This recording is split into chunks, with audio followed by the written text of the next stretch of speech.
So what things can, obviously calling the attorneys, is there like specific programs? Do attorneys make it easier? Do you go by the hour? How does that work? Objection. No, I'm kidding. I'm kidding. I'm curious because I don't know if maybe every company is different, no. but like, do they I would have say- like subscription models? Is there? Most attorneys in this area bill by the hour, but what I will tell you is it would be insane for a board not to pay an attorney 2-3 hours to review a contract that could be 7 figures. And if that contract goes wrong, I promise you, you're going to spend a lot more than 2-3 hours in attorney's time to fix the mess that you just put your association in. Yep. I would agree in that. That occurs more than you would know. And especially, let's say if we're transitioning to a community.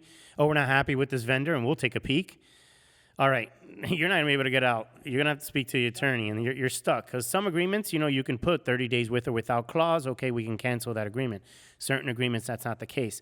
So how do you avoid it? Because what we're trying to do, I think, is with the listeners is give them input where they can get educated. It's pretty simple. It's budget for legal fees.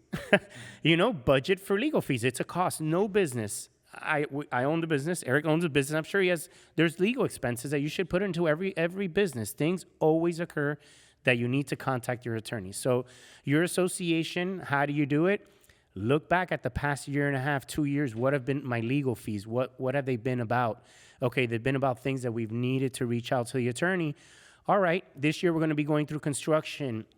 This year we're going to be doing XYZ. Let's put that number up. You may not get it exact because you don't know. Some contracts, simple. Eric redlines. A contractor says, okay, I'm good. Let's change this. We're done. Some contracts, we need to go back and forth because we're hard on a position.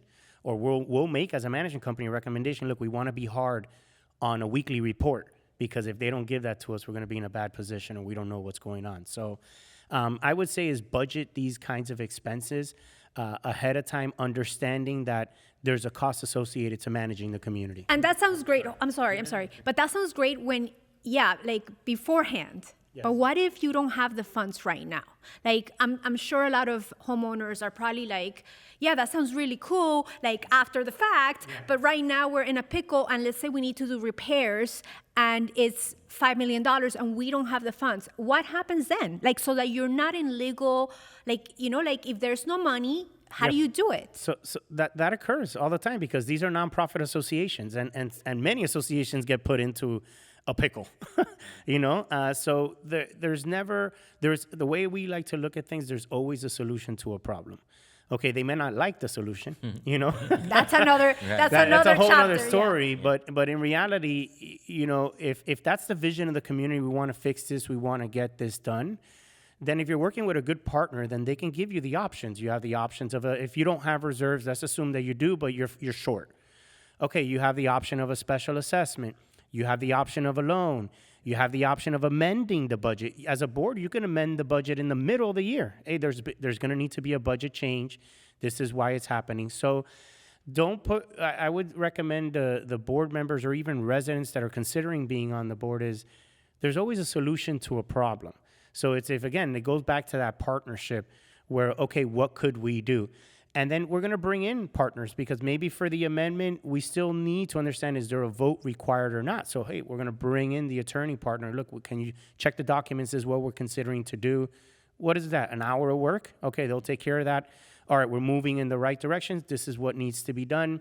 Do we need to have special notices? Because for some documents, you have to have a certain notice. You've got to work with your attorney with that. So simple is there's always a solution to the problem as long as you're working with the right providers. Yeah, but the bottom line is, never is it an excuse to say we don't have the money. Great point.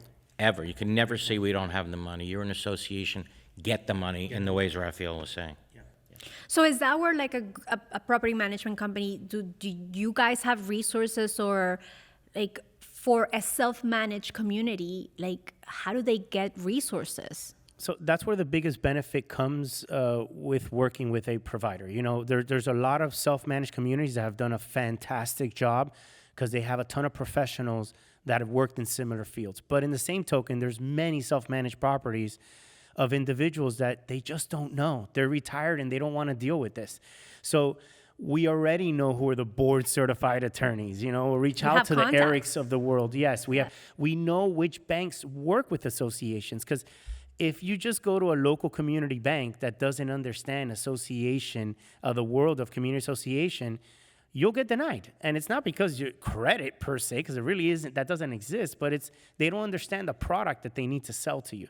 Because again, we're going to work with industry experts that know our space, and that's where the management company comes as a big support, because we already know what direction we need to pull. And if we don't, we have vendors that we rely on. I'll call Eric. Hey, Eric, this is what I'm dealing with. Have you ever dealt with it with another association? And he's going to listen, call this person. And that's where you're going to get that benefit. I think he's selling himself short. I think it's impossible for a community, and especially like communities with 80, 900, 200 units to tell me we're self-managed. Yeah, no. Are you kidding me? No. You're going to fail at some point, most of the time. If you're not with a management company, when you have that many units, I can't possibly see how you do it. There's simply too much to know. Just the bookkeeping alone, the record keeping, the ledgers, I mean, there's just no way to do it. Yeah, you're completely right. And what we have seen both on the HOA front and on the condo front is we are seeing a lot more self-managed properties contacting us. That's one, because they're realizing the potential implications, not having someone there that at least understands what's going on and can provide that support and guidance. So that is a good point. Get sued one time because you don't have a manager. You'll regret not having a manager in the first place. Yeah.